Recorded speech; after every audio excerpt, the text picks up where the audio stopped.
Welcome to மாயா பஜார். இன்றைக்கு நாம் பார்க்கும் ரெசிபி மஷ்ரூம் பிரியாணி. அதற்கு தேவையான பொருட்கள்: button mushroom 2 packet, basmati rice 3 cup, நெய், கடலெண்ணெய், தேங்காய் எண்ணெய் ஈச் 4 டேபிள்ஸ்பூன் எடுத்திருக்கேன். புதினா, கொத்தமல்லி இலை, 1 லைம், தாளிக்க 2 பட்டை, 2-3 கிராம்பு, ஏலக்காய் 2 வச்சுருக்கேன். அரைக்க 2 பட்டை, 3 கிராம்பு, 1 அன்னாசி பூ வச்சுருக்கேன்.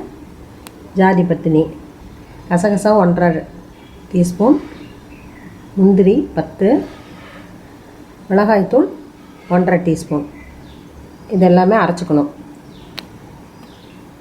பூண்டு 20 பல், இஞ்சி 3 துண்டு, பச்சை மிளகாய் 15, தக்காளி 2,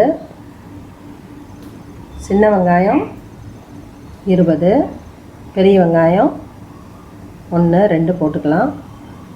தயிர் 3/4 கப், தேங்காய் பால் 1 கப்.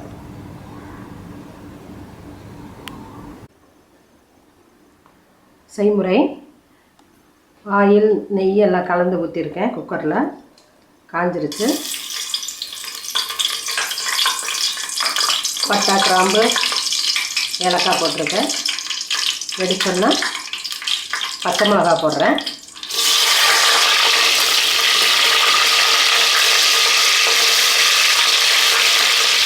வெங்காயம் போடுறேன்.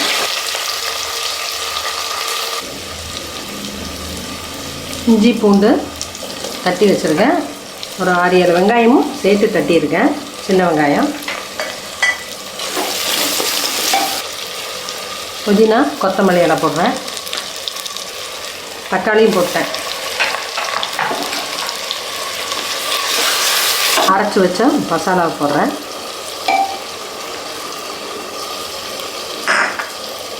இதுவும் நல்லா கொஞ்சம் கலர் மாறுற வரைக்கும் ஃப்ரை ஆகணும். நல்லா ஃப்ரை ஆயிடுச்சு. மஷ்ரூம் போட்டுறேன். அரிசியும் ஒரு 10 நிமிஷம் ஊற வச்சிடணும். தயிர் ஆட் பண்ணுறேன்.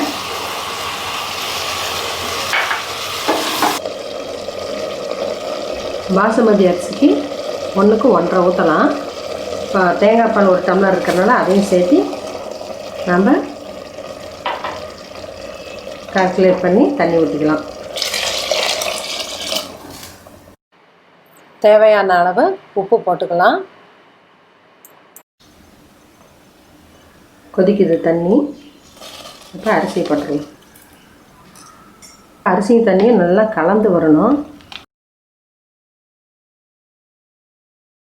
சும்மா தட்டம் போட்டு மூடிடும்.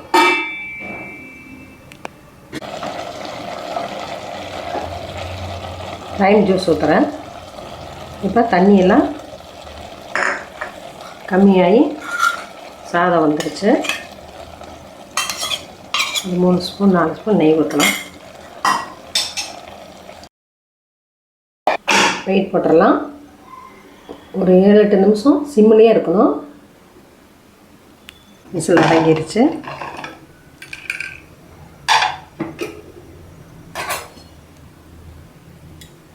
லேசாக கிளறி விட்டுக்கலாம். நல்லா உதிரியாக வந்திருக்கு.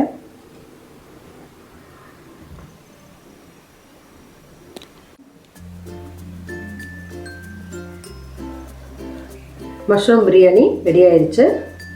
செஞ்சு பாருங்கள். எப்படி இருக்குன்னு சொல்லுங்கள். தேங்க்யூ.